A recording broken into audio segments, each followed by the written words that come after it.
Hello and welcome to a special interview for The Wire supported by Glenlivet Books. There are three critical facts that underlie the raging controversy over the government's new farm laws. What percentage of farmers benefit from MSP? Are they largely or substantially from Punjab and Haryana? And are they mainly large farmers? And the problem is, different experts differ in their answers. They do not seem to agree. So today we present two different viewpoints so that you, the audience, can judge for yourself.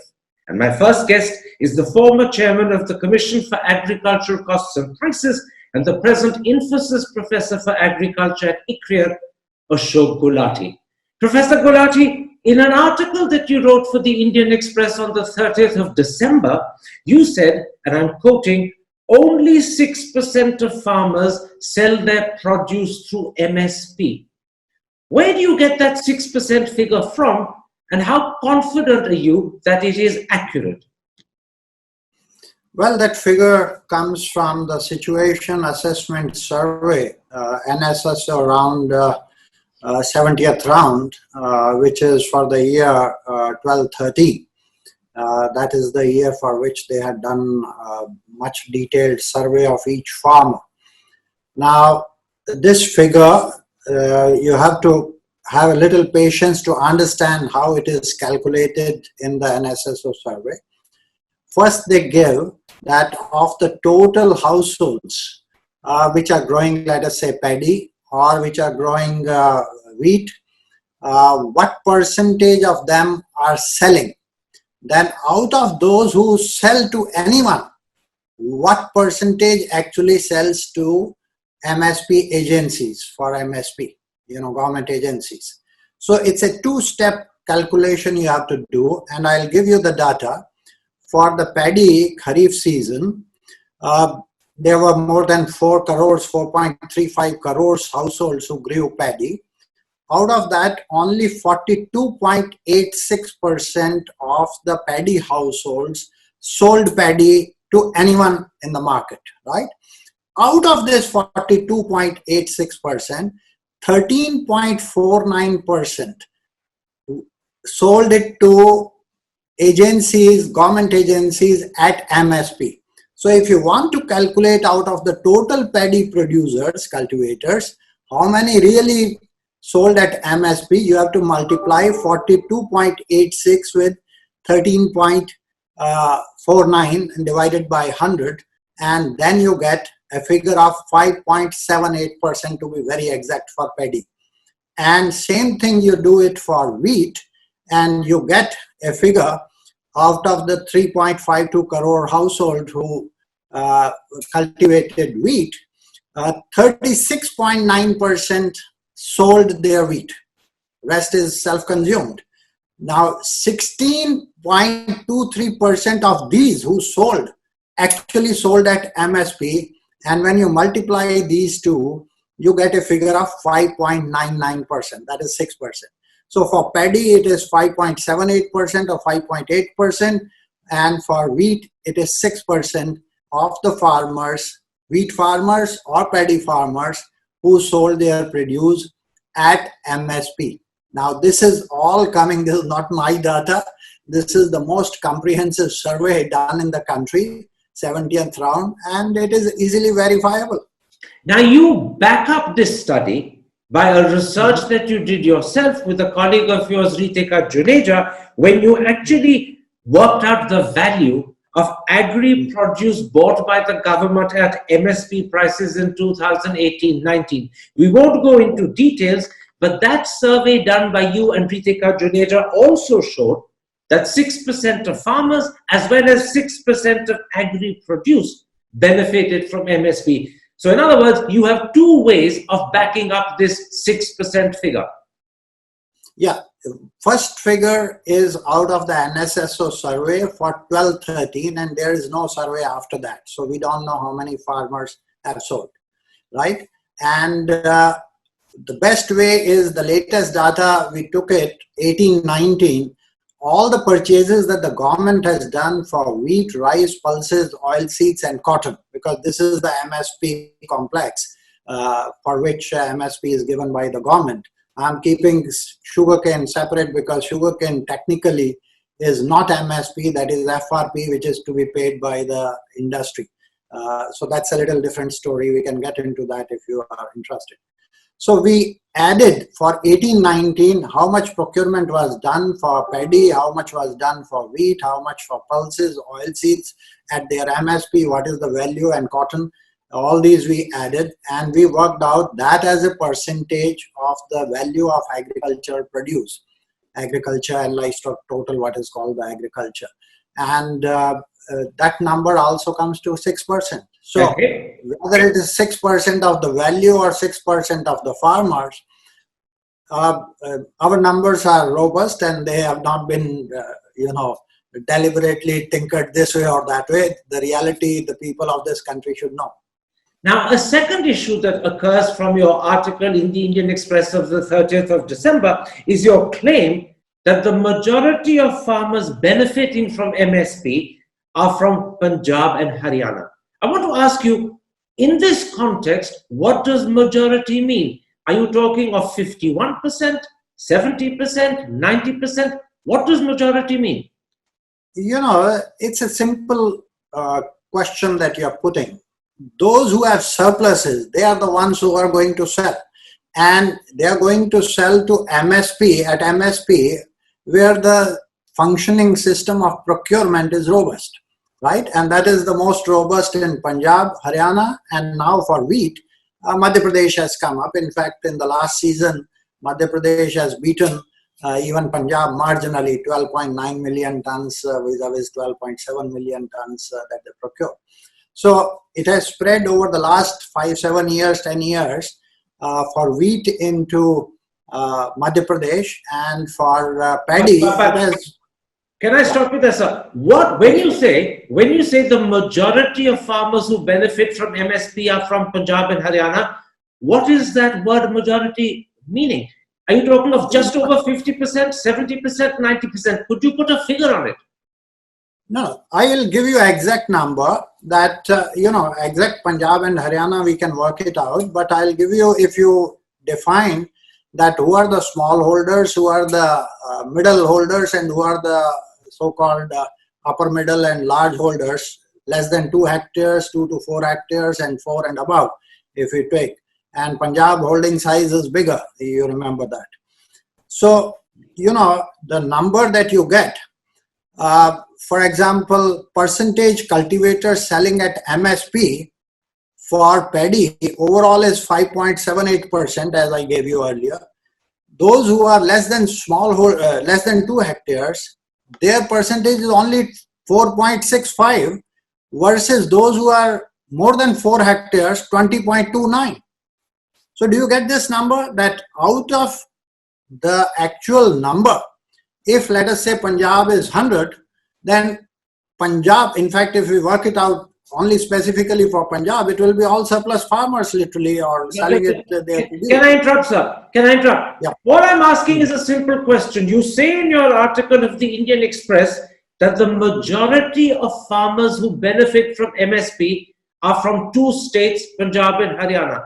And all I'm asking is, what is that percentage? Is it 50%, 70, or is it more?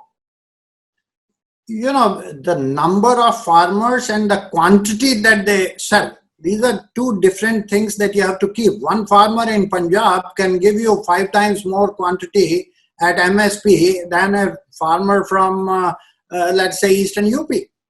So the number can be large, but think of the total number. The total number who are, less than 2 hectares, in paddy, 90% or 90.8% of the paddy cultivators are less than 2 hectares.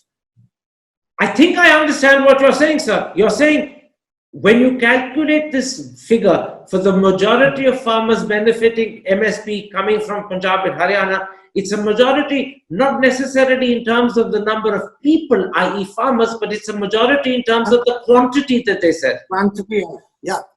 Per person, how much benefit goes to whom? So just to end this particular point, you stand by what you wrote in the Indian Express on the 30th of December, that in terms of the quantity sold, in terms of the quantity sold, not necessarily in terms of the number of farmers involved, the majority who benefit from MSP are from Punjab and Haryana. You stand by that? You know, if you want Punjab and Haryana, we can do it from the unit level data of same as, situation assessment survey. I have not done that right for Punjab and Haryana, but there is a simple logic. Those who have surpluses, they are the ones who are selling at MSP. I understand that, sir, but I'll tell you why I'm pushing this point in particular. Because Ritika Khera, along with two others, writing in the Hindu on the 19th of December said, and I'm quoting, that only Punjab and Haryana farmers have benefited from MSP is now truly a thing of the past. She says, and her point is this, that the decentralized procurement scheme has extended MSP to several other states.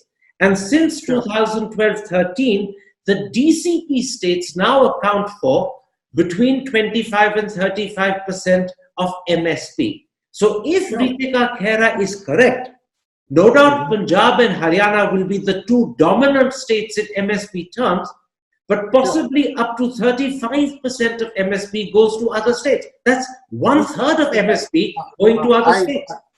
I don't disagree with that. Between 12-13 and today, there are many other states, particularly for paddy, and these are all smallholders. Their number has increased over a period of time. But if you elevate the debate just from number crunching to policy, what is happening? Let's stick to numbers for now, sir. Let's not elevate to policy because that becomes a different issue. I just want to sum up what you're saying. You therefore there is no data. You therefore agree with the point.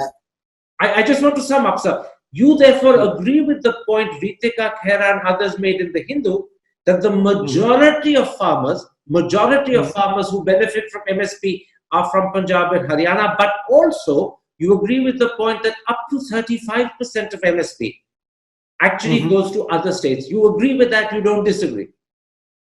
Yeah, but the number of smallholders now contributing between 12-13 and today, after the spread of procurement business in other states, numbers would have increased. But per person, how much is the quantity and how much per household of Punjab versus Chhattisgarh or Punjab versus any other place, Odisha, would have gained? You can easily guess. One has a 90% surplus and the other has 10%, 20% surplus. Absolutely. Let me approach this issue in a slightly different way. Professor C.S.C. Shekhar, again writing in the Hindu on the 4th of December, said that only 35% of rice and only 62% of wheat procured under MSP in the last 3 years came from Punjab and Haryana. In other words, this means 65% of rice and 38% of wheat procured under MSP came from other states. That's another way of coming to the conclusion that these other states are also substantial beneficiaries of MSP. Maybe not to the same size and scale as Punjab, but nonetheless they are substantial beneficiaries. Sure, but out of how many? You have to look at that also, no? 90% of paddy farmers are small in this country. 90%. 91% of the farmers who are producing paddy are less than 2 hectares. So what's the point you're making, sir? No, the point that I'm making is that if in Punjab and Haryana, they are contributing, let us say in case of paddy, this time up to 20th of December, this very season, whatever the government has bought, almost 40% is from Punjab alone so far, right? That is the story as on 20th of December today. So who is gaining the maximum right now? No, absolutely. I'm not denying, and nor are either Professor Shekhar or Ritika Khera denying that the majority benefit of MSP goes to Punjab and Haryana. No one denies that. The point I'm establishing, and you have agreed with it earlier, this is the important Yeah, thing. yeah. I've agreed with it The earlier, is number that of farmers, if you want to say, who are benefiting, but that you have to look as a percentage of total farmers of that category. absolutely, but 30% or 35% of MSP does go to other states than Punjab and Haryana. That we've agreed on. Sure. Let's then come Sure. up to a third point you make. In case, let me actually supplement on that. Wheat, if you look last 3 years average, triennium average, wheat, 3 states account for 80% of the procurement: Punjab, Haryana, Madhya Pradesh. 80%. Precisely. That's the story.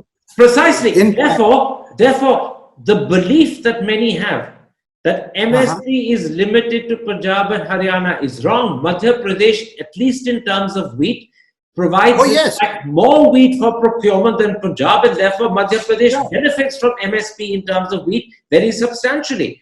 The claim that MSP is largely limited to Punjab and Haryana is misleading. Punjab and Haryana may be the majority states, but 35% of MSP goes to other states. We've agreed on that. Sure. Let's now move on to a third point. Let's come to a third point, sir, from your Indian Express article. You say, and I'm quoting you, the MSP and APMC system primarily helps those who have large surpluses, i.e. large farmers. And in fact, in that article in the Indian Express, you point out that 86% of Indian farmers are small and marginal. They have less than 2 hectares and don't really benefit from MSP. My question is simple. How sure are you that MSP primarily helps large farmers? How sure are you of that? You know, the question is, if, let us say, of the smallholders, if the total smallholders paddy or wheat are 86% or 90%.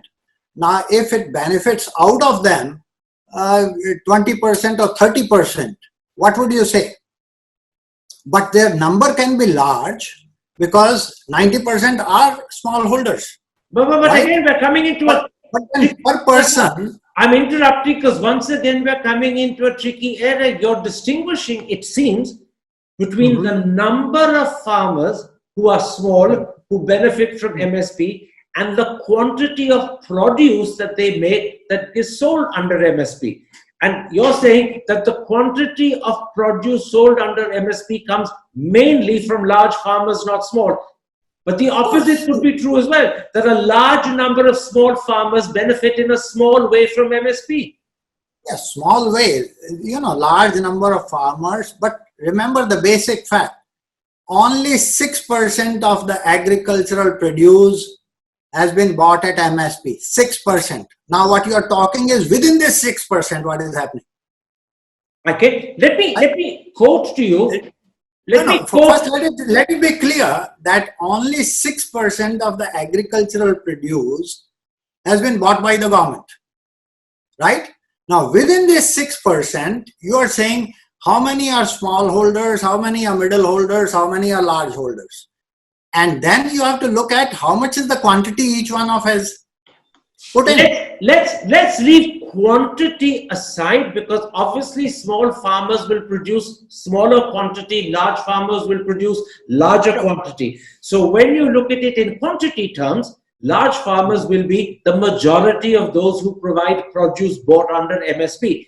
It's a different picture, however, if you look at it in terms of individual farmers. And I'm going to quote to you, what Ritika Khera wrote in the Hindu. She says, MSP procurement has benefited the small and marginal farmers in much bigger numbers than medium and large farmers. And she adds, this is very important, so she adds, at the all India level, among those who sold paddy to the government, 1% were large farmers owning over 10 hectares of land. Small and marginal farmers were less than 2 hectares, accounted for 70%. And in the case of wheat, she says, 3% came from large farmers, 56% from small farmers. So she actually says that when you look at this in terms of farmers, 70% of procurement on an all India basis for paddy is from small farmers. 56% of procurement for wheat is from small farmers. No. Let it be, two, three things need to be clarified here. One, when you are talking of large farmers above 10 hectares, they are not even 1% in this country, 1.5%. Okay. So what you need to do is less than 2 hectares, which is small and marginal. Then there is semi-medium, that is 2 to 4 hectares, and 4 and above, which is so-called medium and large farmers. Because large farmer, the definition of 10 hectares is irrelevant in the Indian context. Okay, because the land ceiling itself says you can't have more than 7.5 hectare irrigated land. So they are not existing. But Professor Gulati, isn't your argument going to end up working against you? You're saying do not define large farmers as people with 10 hectares or more. That's a very small number. A farm, according to you, begins to become large after, say, 4 hectares. But if you do that, then a much larger number of farms come into the category of small and marginal, according to Ritika Khera, and therefore her percentages will rise from 70 for rice and 56 for wheat to much higher numbers. No. It's all how you view this as a percentage of the total number in that category. If there are 80% or 86%, 87% smallholders in this country, then anything that you will do, there would be a substantial number of those smallholders. Okay. But at the end of the round, what you need to do is look at of the total agriculture produce that is being bought by the government, it's a 6% of the value. Right? And number, if let us say what Ritika Khera and her co-authors are saying, 70% of the smallholders are benefiting from, how much is the quantity they are putting in? I understand. Per person who is getting most. I understand what you're doing. You're making a distinction between the quantity that they sell and the actual number of farmers. In terms of quantity, small farmers are marginal. In terms of numbers, however, small farmers proliferate. I understand what you're saying. And the whole thing, the whole argument about whether it is mainly large farmers who benefit from MSP or whether it is mainly small farmers hinges on what defines a large farmer. You've disputed that 10 hectares and above is a large farmer. You're saying large farmers become large after 4 hectares. So definitions will play a critical role in determining what is large, what is small. And therefore, once again, this is the tricky issue where people with different definitions will come to different conclusions, and those conclusions will suggest different percentages for the benefits. It's how you want to view this entire thing. I think, go ahead. I was saying, let's start with this. You've explained very clearly that in 2 critical senses, definition is very important. Firstly, when we talk about the size of the farmers who benefit from MSP, the definition of what is large will determine whether it is large farmers who benefit mainly or small farmers. And secondly, the other thing that is definitionally based is the argument, does the majority of MSP go to Punjab and Haryana, or does it go elsewhere? Clearly, we agree that 35% of MSP goes to states other than Punjab and Haryana. But in terms of the amount they produce, with the possible exception of wheat in Madhya Pradesh, it's actually very small outside Punjab and Haryana. Let's then pull out of that, because this can become very technical and difficult for audiences. You've explained 35% versus 65%. So they are looking at 35% being contributed by, let us say, 70% farmers, and then 65% being contributed by 30 farmers. So is it an iniquitous system or not? Absolutely. That point you've explained. I'm coming to the end of this interview. Let me put 2 simple questions to you. Against the background of what we've discussed, how do you respond to the demand by the farmers agitating outside Delhi that MSP should be legalized and written into law for all 23 crops? I think it will create a major chaos in the market system, and it will be anti-farmer. The reason being, the following, that the private sector, the moment you make it legal binding, any surplus commodity, they will not come forward. Why should they be buying at that price when there is no demand for that? So the question is, nobody will be buying, and whatever price he is getting right now, he will not get even that. He will be left high and dry, literally keeping that whole surplus with him. You know, government can do something, make a system robust to reach larger number. But asking the private sector to buy commodity for which there is no demand, you are going totally against the fundamentals of the system of demand and supply. It will not succeed. Let me then raise a second question with you, and I'm now only talking about paddy and wheat. Is there an argument for saying that the MSP for paddy and wheat should be written into law and made legally binding, because paddy and wheat are critical to the government's procurement system, and on that procurement, either the Food Security Act or the PDS system, some 80 crore people depend. So is there an argument for saying that just for paddy and wheat, the MSP should be written into law? No, not at all. The moment you do, we have already overdone wheat and rice production. Government is holding stocks which are 2.5 times the requirement. Now, what do you want? The private sector will hold those stocks and buy at that price? It's impossible. You will demolish the entire system in the country. What we need to do is revisit the entire food grain management system. Why are you giving to 80 crores at 2 rupees and 3 rupees? You know how much is the leakage that is sent from Punjab to Bihar? That leakage actually suppresses the prices for farmers in Bihar. But the nub of the point you're making is that even for just paddy and wheat, you cannot write into law. Government can buy and keep it on its head.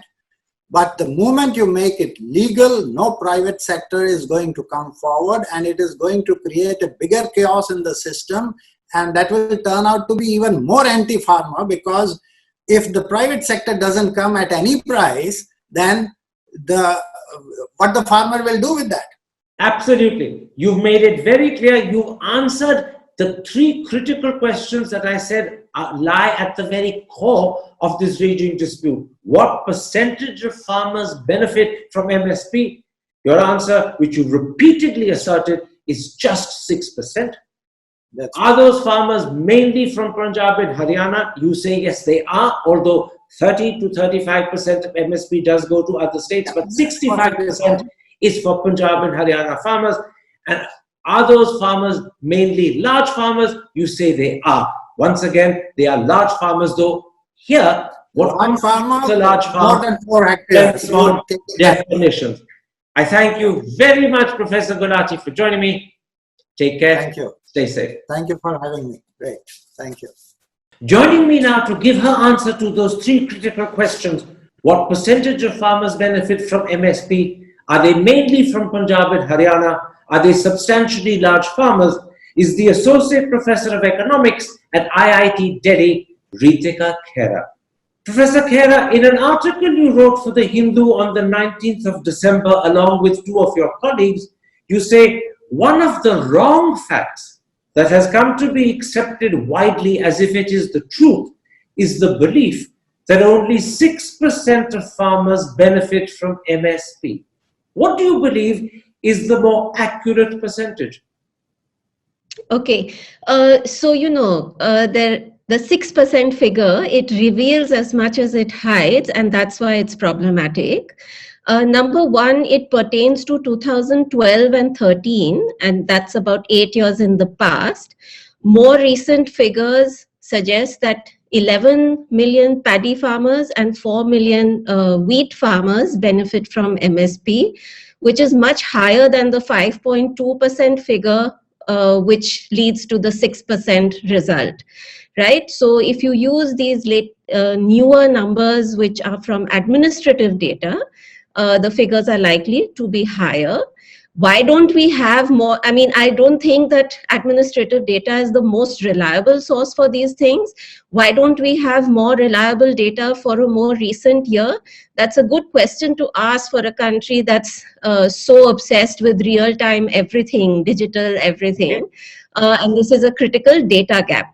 Secondly, just to clarify this point, so that, and I'll come back to your second point, you're saying that in fact the 6% figure pertains to NSSO surveys done in 2012-13. They are therefore 7 years old. More recent administrative data suggests that 11 million farmers benefit from MSP for paddy, 4 million benefit from MSP for wheat, and those figures 11 and 4 are much more than just 6%. That's right. Even though there might be an overlap between paddy and wheat farmers, even if you take the lower limit, which is 11 million, it's more than double the old thing. To note that the 6% figure, even for 2012-13, is only for paddy and wheat, whereas the government does procure other things as well. It intervenes in other produce as well, including mustard and dals through NAFED, etc. And what has happened actually, the problem with using 6%, even though it is technically correct, I don't think anyone has claimed that it is a recent figure. Those who are using it use it as a 2012-13 figure. But the public perception around it is that it is now a shortcut for demonstrating or establishing a complete failure of the MSP and procurement system, and sometimes even the APMC. Can I interrupt again? Professor Gulati, who we've just interviewed, says that he stands by the 6% figure, both because of the NSSO Situation Assessment Survey of 2012-13, which you have already cited yourself, but also, this is the critical point, but also because he, along with his colleague Ritika Juneja, did a survey of the value of agri-produce bought by government at MSP prices in 2018-19. That's just 2 years ago. And that survey suggests that 6% of farmers, only 6% of farmers benefit from MSP. It also suggests that only 6% of produce is bought by MSP. So listen, if we want to do comparisons over a period of time, the technically correct thing to do is to compare like with like. What we need is a comparable NSS survey. And that's why I put a caveat, even though I know from administrative data that the numbers may be much larger. We did not use those numbers in our own because we cannot take up any number that suits us. Because it's not a comparable nationally representative data set, right?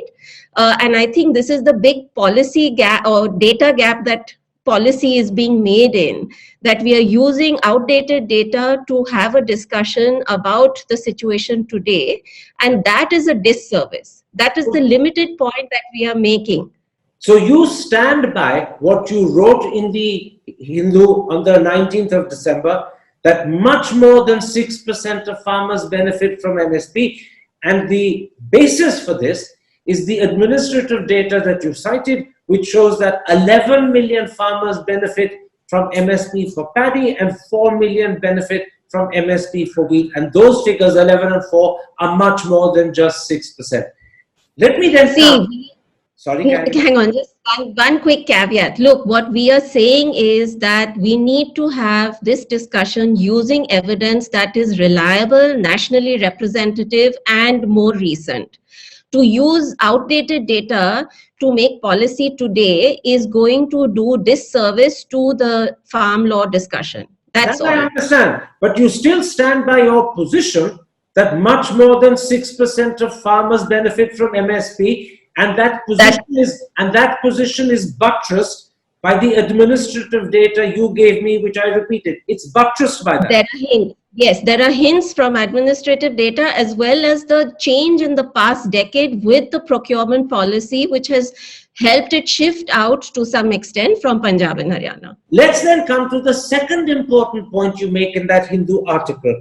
You say that the belief only Punjab and Haryana farmers have benefited from the MSP is now truly a thing of the past.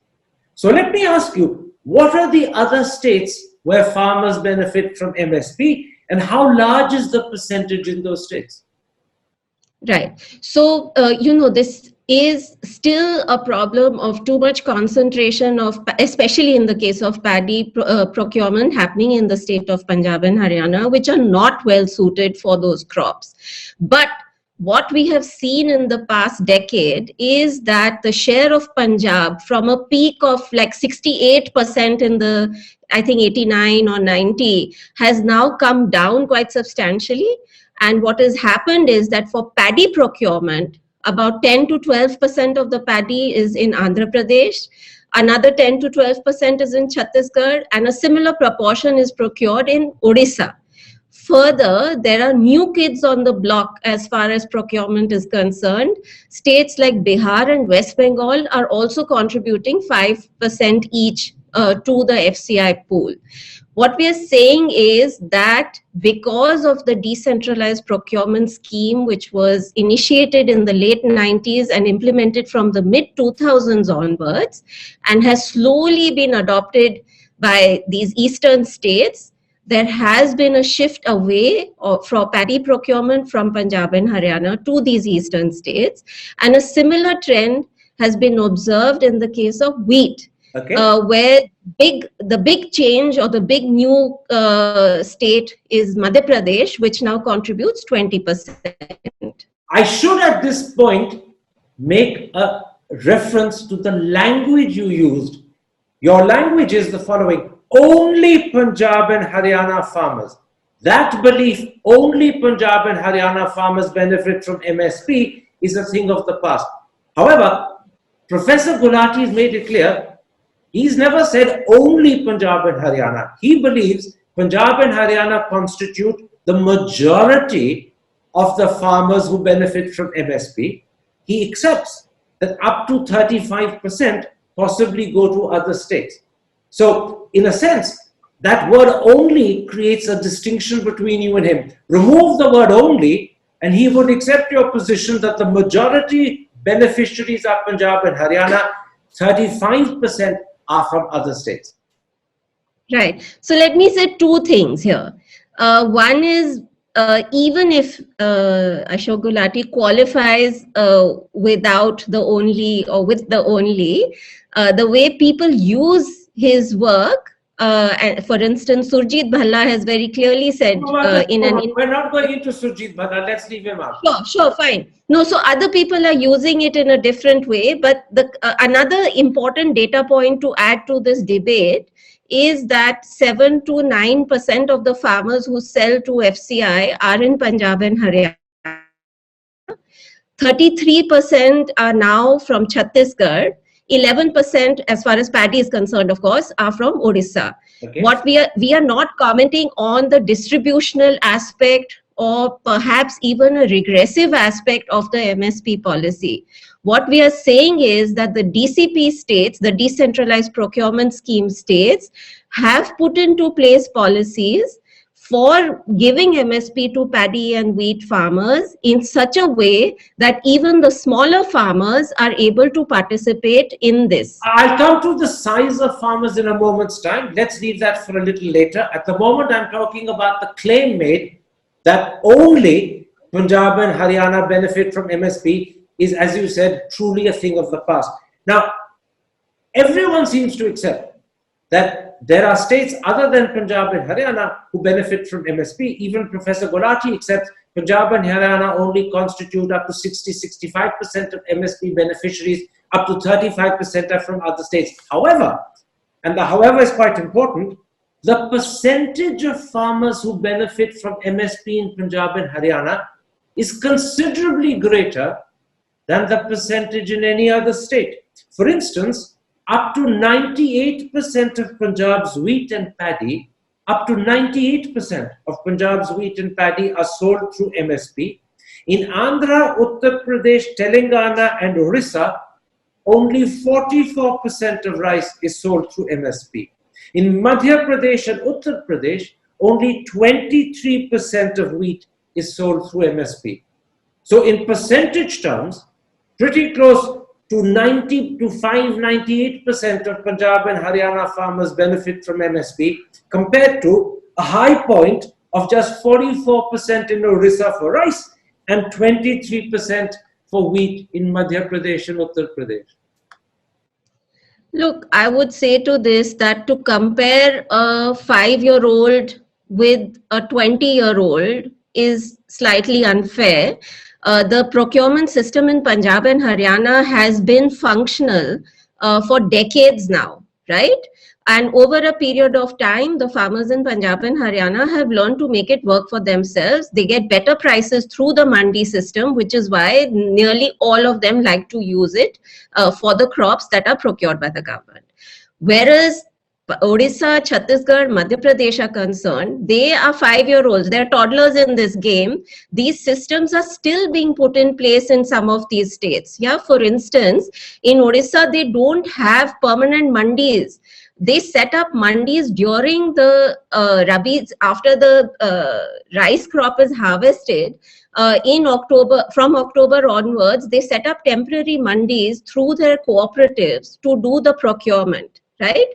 So a place where the scheme is in its nascent stage, clearly the farmers are, it's not surprising that lesser farmers have learned to use the system.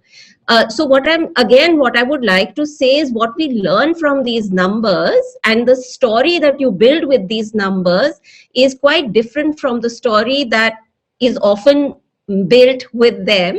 We are saying that these stories need to be investigated further. We need more data. We need better analysis of that data in order to understand what are the problems or advantages of the MSP system. Let's then at this point come to the third critical point made in your article in the Hindu of the 19th of December. Once again, I'm quoting you. This point is to do with the fact that many people believe only large farmers benefit from MSP. You strenuously dispute that. I'm quoting your article. You say, at the all India level, among those who sold paddy to the government, 1% were large farmers owning 10 hectares of land.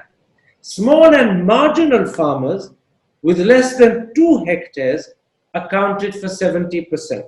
And in the case of wheat, 3% are large farmers, 56% are small and marginal. Now, my first question is, where do you get this information from and how accurate is it? Right. So we're all using the same data source, which is the same round of the National Sample Survey, 70th round pertaining to 2012-13. Over and above that, I'd like to add that we are using the standard definition that is used in the agricultural census for classifying farm size into small, marginal, medium, and large. And if you use that standard government classification that is used across the board, then these are the results that you get. Well, it's very interesting that you made that last point, that you're using government classification of what is small, what is medium, large, and marginal. Because Professor Gulati made it clear that defining large farmers as people with 10 hectares and more is a wrong way of defining them, because that's just 1% of farmers in the country, he says. He believes that people with more than 4 hectares qualify as large farmers. Of course, the corollary to his definitional question is that the quantity of farmers who then become small and marginal increases. That actually works to your point rather than his. But nonetheless, he says this definition that you're using of 10 hectares for large farmers is mistaken. Look, if he believes that this definition should be changed, then he should have it changed officially rather than changing it at will when he's questioned on some of his numbers. I don't know if it's appropriate to say this, and if you want, you can edit it out later. But once Professor Gulati has used an average over the total population and multiplied it with only the BPL population of the country to show that PDS leakages are very high. How can you do that? Well, hang on a second. I'm not going to edit anything out. because we don't edit. But let's not go into BPL because we're not talking about BPL. Let's stick to the three critical questions that both you and he agreed to speak about. I want to say. Right. So, What? So look, we are using a standard definition. Now, if he wants to use a different definition, I am not really sure what I can say about it, right? I mean, he has to either share his definition with us so that we can redo our calculations. No, the point you're making is perfectly clear. By the definition accepted by the government. Everyone. Everyone who uses the data. By the definition accepted by the government, and as you add by everyone who uses the data, 70% of small and marginal farmers are the people from whom procurement happens for paddy, and 56% are the small and marginal farmers from whom procurement happens for wheat. And on that basis, you believe that the belief that MSP only benefits large farmers is mistaken, it's wrong. So, to sum up, you stand by what you wrote in that article in the Hindu on the 19th of December, that many more than just 6% of farmers benefit from MSP. The states which benefit from MSP are considerably more than just Punjab and Haryana. And MSP is not limited to just large farmers. If you look at paddy procurement and wheat procurement, by far the majority of the procurement happens from small and marginal farmers. You stand by that. Right. Can I quickly also add that the larger point really is that we are working with outdated data which has not been analyzed adequately to understand the distributional consequences of the MSP regime, because in the past decade, we have seen new states beginning to participate in procurement, these what are called the decentralized procurement scheme states, the DCP states, which are putting in place different systems. So let me give you one small example. In Odisha, for instance, they put a cap on how much each farmer can sell so that it becomes a self-selecting mechanism, making it not very viable for the larger farmers to participate. So there are ways of designing these schemes that can correct any possible distributional problem. And the last point is that because this geography is changing, is in the process of changing, to focus or to shape the discussion and narrative in a way that is so Punjab and Haryana centered is likely to do disservice to what we want in terms of a good policy. Right? All right. That's a very important corrective that you make.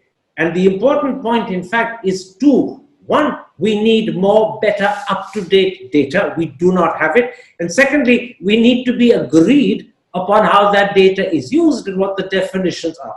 Let me then, because we're coming to the end of this interview, put two questions to you.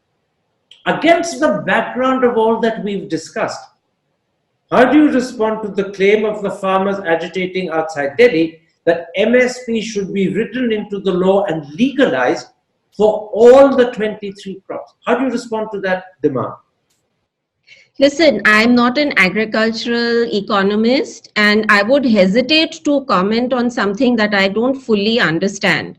Okay. Yeah, and I would think that their arguments in favor of this should be heard and debated. I'm not the right person to answer this question. I take on board you're not an agricultural economist and therefore you're reluctant to answer that question. Nonetheless, let me put a second question to you, although it's possible you might not want to answer that for the same reason as well. There is a view that MSP specifically for wheat and paddy should be written into the law and made legally binding because wheat and paddy are critical to the government's procurement. And that procurement is something that is critical for 80 crore people who depend upon it through the FSA, as well as some 8 crore migrant workers who perhaps depend upon it through the PDS system. So what about legalizing MSP just for wheat and paddy? Again, I would say that putting it into law is something I really feel underqualified to comment on. But I'm glad that you brought in the aspect of the public distribution system, because the farmers' worry is that these laws will, over a period of time, lead to a dismantling of the government procurement system. And that will have very serious consequences for the public distribution system, which, by the way, has played such a lifeline role in the past year, in 2020, when this COVID, etc. I accept the point you're making that farmers are scared or apprehensive and worried that the new laws could lead to the dismantling of the PDS system. But that is a fear and an apprehension. The government has, and it's only fair that I should say this, repeatedly said that MSP procurement and the procurement system will continue. And let's also remember that for the last 45, 50 years that it's existed, it has never been written into law. It's only been an administrative policy. And it's continued very well as that. So that is a point the government makes. It's only fair that I should add it. But I thank you for joining me. I thank you for taking time out to answer these questions and to present your view of those three critical issues that lie at the very heart of the controversy about the new farm laws. What percentage of farmers benefit from MSP? You insist it's much more than 6%, and administrative data shows that it may be considerably more. What states benefit from MSP? You say it's much more than just Punjab and Haryana. And thirdly, are the farmers who benefit from MSP substantially or only large farmers? And once again, you point out that in the case of paddy, it's 70% small and marginal farmers. In the case of wheat, it's 56%. Although Professor Gulati does say that does depend upon your definition of what is a large farm. But I thank you for joining me. His definition. Take care. Stay safe. Thank you.